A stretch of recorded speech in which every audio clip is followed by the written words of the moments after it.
Hi, welcome back. It's me, Devraj. This is Mysticism in the Body, and we're back with esoteric tarot. If you remember, this is the tarot from the builders of the Adytum organization from its origins in the early 20th century, still going, and founded by a guy called Dr. Paul Foster Case. And the story is that he met someone in a hotel who had been communicating with him kind of internally for many, many years. Someone who goes by the name of Master R. Subsequently spent time with Master R in the hotel, where he got most of the materials for the course that he subsequently created for his organization. So this is the third key from the 22 Tarot Major Arcana that we're looking at. And as I mentioned last time, I'm going to base the order that we look at these keys around the cube of space. Let's have a look at the old cube of space. These three keys, we started with key 20, Judgment, is on the north-south axis of the cube. Key 12, which we did last week, is the Hanged Man on this axis of the cube.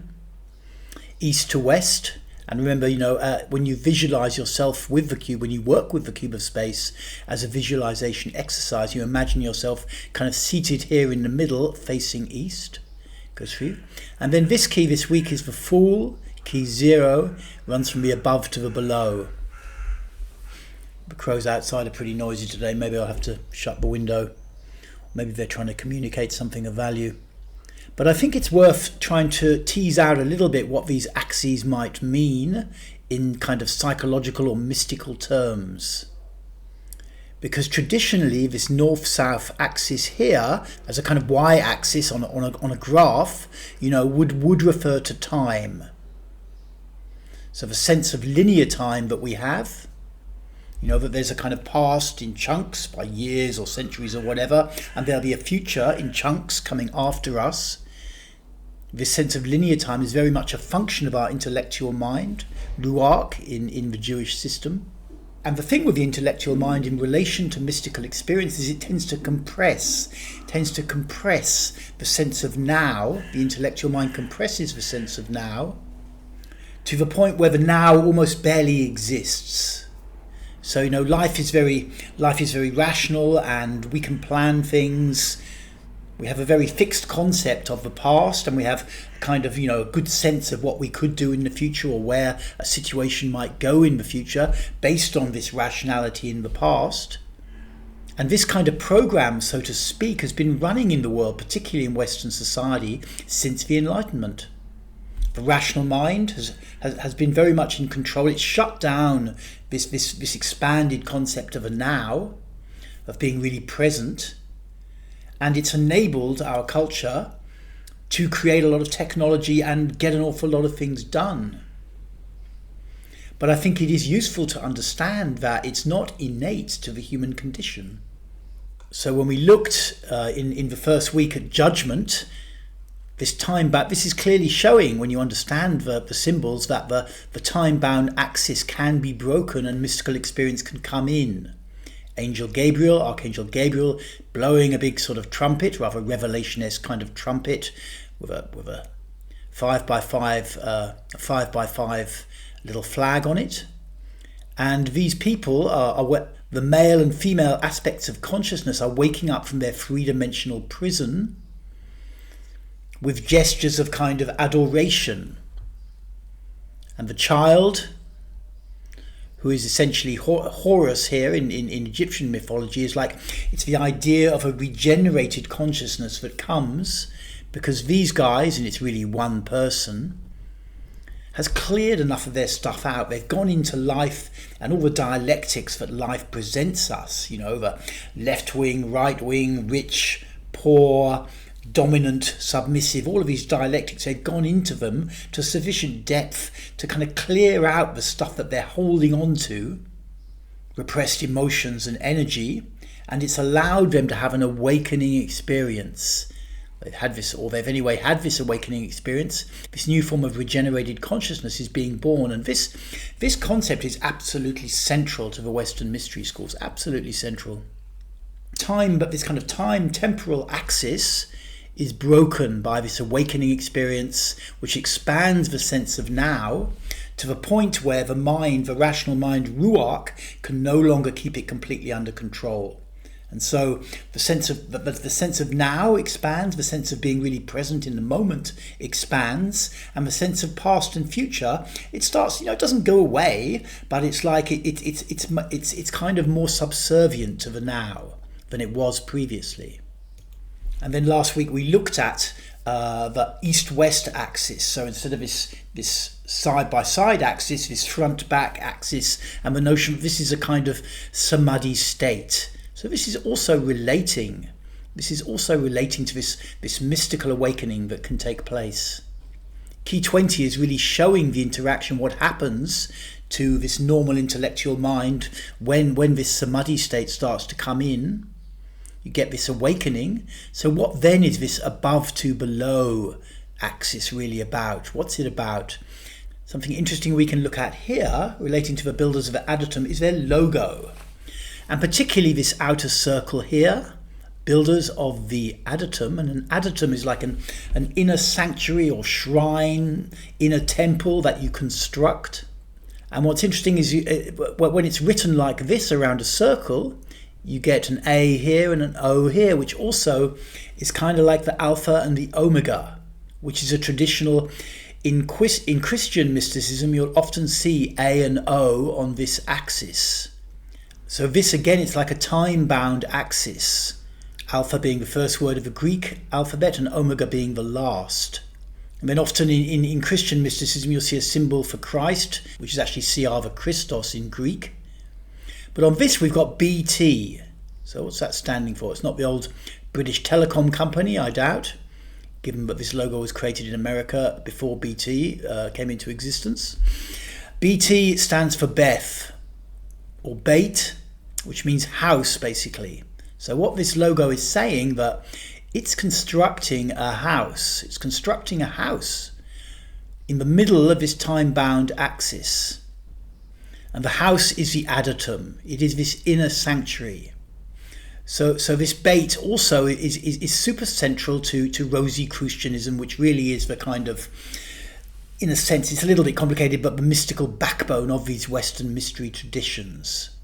So this logo is quite clever, it's talking about the house, which is also, in the mystical tradition known as the house not made with hands. You'll see that in the Bible and a few mystical Masonic texts. And it's being built on the temporal axis. So this house is like the inner sanctum as well. It's the Adatum. And if you've ever come across the Fama Fraternitatis, the original Rosicrucian document from about 1614 or something like that, which created a huge furor in among the intelligentsia of Europe at the time. A big chunk of the Fama, the most important sequence, is when the descendants of the brother of Frater CRC discover a hidden chamber in his building. They discover this hidden chamber. I'll look at the Fama at some point. And inside this chamber, in fact, they consult their tarot before going into the chamber, which is also kind of allegorically pointing to something. Then when they enter the chamber, they find the deathless body of Frater CRC, or he's kind of there, but he hasn't degenerated at all. He's not walking around being alive and saying things to them. And this chamber's lit by an inner sun. So this is all an allegory, it's an analogy, and the idea is that through the work that you're doing with the mystery school, you're building this inner chamber, this inner sanctum, which is like, it's like a doorway in from your heart psychologically, and it's also like neurologically a reconstructed pineal gland. The idea is that the pineal gland can become reconstructed and you start to have mystical experience. It's creating you into a mystical being, essentially. That's what it's about. There's other little bits and bobs to it as well, such as teaching your body, your gut, to send light from food into your bloodstream. So essentially what you're doing is you're making improvements to your building, which is your body. And through this work, you're inducing changes in how your gut processes light, so that light can stay in your body to illuminate you. You're making changes to your pineal gland so that you can start to have mystical experiences and also disconnect from the outer sheath of the physical body. And you're opening up an inner doorway inside of you where you can access an inner world of immense depth. It may be even more exciting than the outer world. So in considering this above to below axis on the cube, these concepts are all significant and relevant. Let's go back to our key for this week. The Fool. So he is, like I say, is on this above to below axis. So let's now go into the Fool and look at the attributes as usual and some of the symbols here. So the attributes, it's key 0. It's key 0, and in the tableau of tarot it's put above the other keys, showing it's not really part of them. The others are arranged 1 to 7, 8 to 14, 15 to 22, in 3 lines of 7, and this one's just placed up here essentially. In like manner, it's key 0. It's assigned to the first letter of the Hebrew alphabet, Aleph. The colour is yellow around here if you're into the Kabbalistic colour schemes.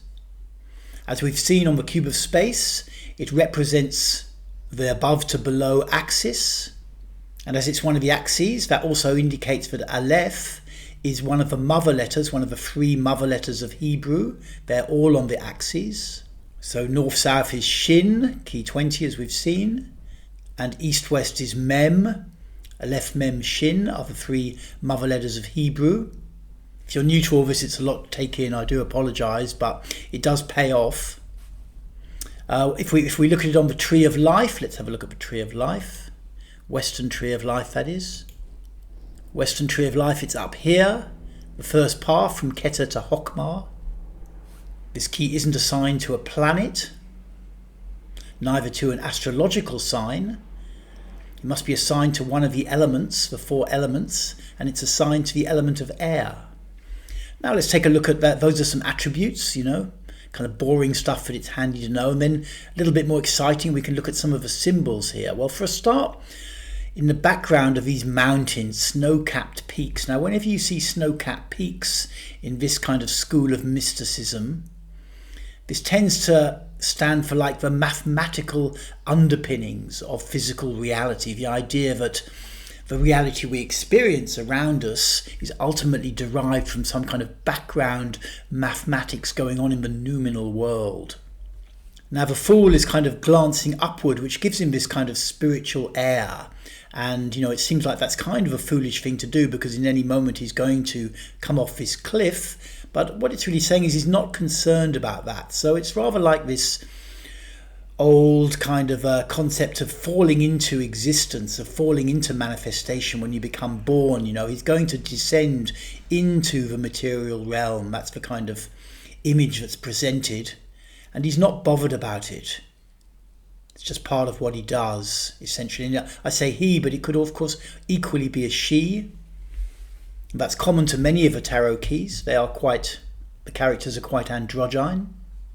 At his feet, the Fool has this little sort of yapping dog, generally taken as a kind of some kind of symbol for the thinking mind, the discursive mind, always going along in the background and sometimes coming up with some really useful stuff, other times not.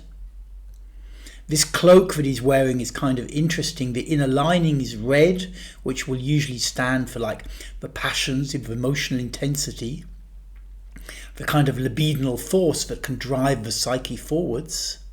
And it's got these kind of wheel symbols on it, and it's got a flame here, a Shin symbol. It's got a sun moon symbol on it.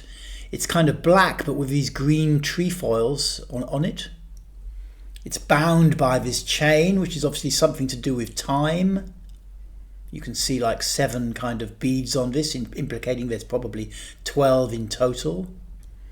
So it's rather, the senses of some, and it's also got Yod He Vav He, the Hebrew tetragrammaton, on the collar here, and it has got a white underpinning as well. So it's kind of a metaphor, this cloak and the garments underneath it, for physical manifestation. Some of these trefoils are representing the cycle of periods that the world goes through, but that are always going on. There's this passionate red underneath and this kind of white innocence, purity underneath that. He's got a white rose, but he's carrying in his left hand. Again, another symbol of purity. And the rose usually has kind of 5 petals when you see it, so it's a symbol of 5.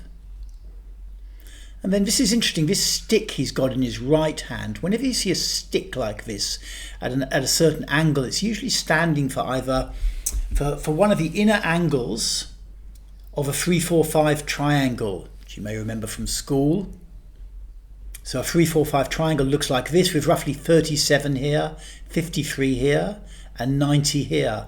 And this is another symbol, Kabbalistic symbol, Egyptian symbol for regenerated consciousness. You have the male aspect of consciousness as they considered it, Osiris, here symbolized by 3. You have the feminine aspect of consciousness, Isis, given by the number 4 in this schema. And then you have this regenerated new child aspect of consciousness, Horus, in the Egyptian way of thinking, represented by the number 5. So this angle here, this is a right angle triangle, 90 is significant. It's kind of saying, that if your conscious mind and unconscious mind are in correct alignment, and it's kind of, the idea is that you're being meditated by the universe.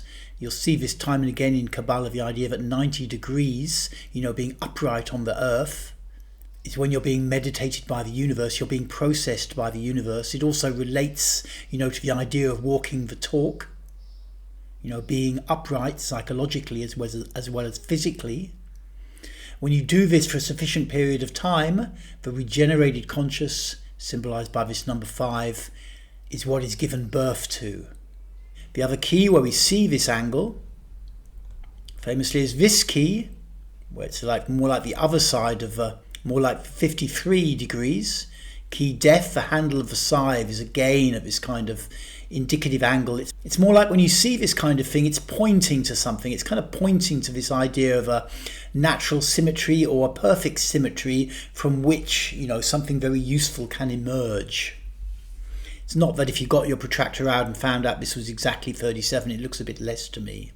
But nevertheless, it's significant. And 37 is the number of Yekidah in Hebrew, which stands for the innermost aspect of the soul, the 5 aspects of the soul. That's the innermost is Yekidah. And 53 stands for Arben in Hebrew, which means stone, and which is also very significant in the Western tradition as the philosopher's stone. The idea again of a confected pineal gland that aside of other things can create mystical experience. Now on this rod that he's carrying, he's got this kind of bag, this little satchel with like an eagle motif on it. It's kind of got a little lock and an eagle motif. So this is also quite suggestive. What it seems to be saying is that if you get this, the eagle is a sign for for Scorpio, and thus the scorpionic force, which is kind of understood in the West. It's usually called Kundalini, which is a Sanskrit word, but most people kind of understand it these days. It's like an innate energy to the body. So what it's saying is there's this kind of repository of like memories and useful stuff, powers that you can do, known as siddhis. If you get this key, if you get this lock open, you get the lock open when the Kundalini rises. So, he's carrying this as a little bag, that's this handy satchel he's got when he's fallen into manifestation, and he's forgotten who he is as this kind of spiritual being. If he gets the Kundalini if the Kundalini wakes up, then this satchel will open. He'll have access to a lot more memories of who he really is, or who she really is, and powers as well. So that again is super interesting. I think this red feather, I'm not sure about that. It's always good to look at Dr. Case's book, this one, and check out the symbols and the attributes better. It's all sorts of just useful practical information about the keys. It might tell you what the feather is. But essentially this is like the idea of a kind of very deep spiritual self. Rather like it is kind of Yekidah that's falling into manifestation. So going back to the cube, and this is placed on the above to below, it is this idea of this inner spiritual dimension that's there. that will build this house, you know. The human body in its time-bound form, we're going to build this house through doing this work. We're going to build this house inside of ourselves, or we're going to renew the house, if you want to. And this influx of spirit coming in is represented by this key. Okay, so that's the full. Before I close, let me just look again at the cube of space and how we can use this. Because remember, with these keys, the thing that you really want to do, I mean, it's good to learn the symbols and the attributes, you know, and it's good to take in the key, but what you're really aiming for is the state where you can, without looking at the key first, simply build it up in your mind's eye, either with your eyes open or your eyes closed. And when you can do that, you know, which is quite an investment of time and effort, it must be said, but when you can do that with the 22 keys, you can do all sorts of very exciting inner stuff with them, relating to this idea of renovating your building and making it into a spiritual building, or creating this spiritual sanctuary inside yourself. So that's what we're aiming for on a practical level with this key, to be able to build it up in our mind without having to look at the original first. And then what we can start to do, once we've got a few of these keys, now we've got 3 of these keys made, you could already do a meditation, very, very powerful and useful meditation, where you just sit down, facing kind of symbolic east, and for a little while you try and build up for a couple of minutes, key 20, and then you like roll it up by its long side and place it going across you, north to south as you're sitting. Then do the same with key 12, the Hanged Man, and place that going front to back. And then finally do the same with the Fool, build it up in your mind, roll it up like it's a little scroll, and place it on the above to below axis going right through your body. And this is a quite powerful centering technique. It'll get more powerful when we add the faces and later the edges.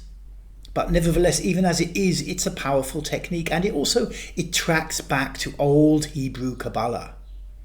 Something that wasn't well understood in the days of Dr. Case and say the Golden Dawn a little bit earlier, but now we're getting more information about it, and we're seeing the depth to which, you know, Jewish Kabbalah can take things. So this idea of building up, you know, these 22 different axes, these 22 different aspects of the cube, you know, is actually found in this book Sefer Yetzirah, dating from at least something like 1 to 2 to 3,000 years ago, depending on who you read, and probably there's been multiple different versions, some of which have had kind of notes and annotations added over the years before printing started. But one of the things about the Sefer Yetzirah, it's becoming clear that it also is a really deep meditative practice. So this probably wasn't well understood when Dr. Case adopted the cube of space and placed the tarot keys that he was instructed to make upon them. But what we know now, you know, 100 years down the line, is that the Sefer Yetzirah is doing something very, very similar using the Hebrew letters, each one of which, of course, is related to one of the trumps. So, you know, this work with the cube of space using the tarot keys can be very, very powerful indeed. Okay, so hopefully this makes sense. I know that possibly if you're a beginner, if I was a beginner with this stuff, I'd be like, oh my God, I'm just giving up now, you know. But I urge you not to do that, for the simple reason that, you know, this mystical stuff is not about getting it straight away. It's really not about that. It's not like something you learn out in the world.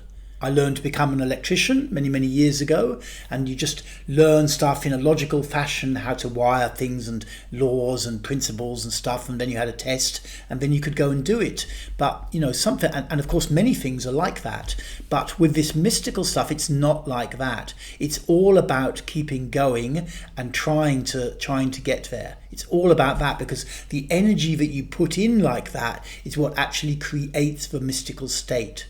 It's not that, okay, over there in the distance is the mystical me, and I need to slowly walk towards it. That can be a useful model, but it's not really like that.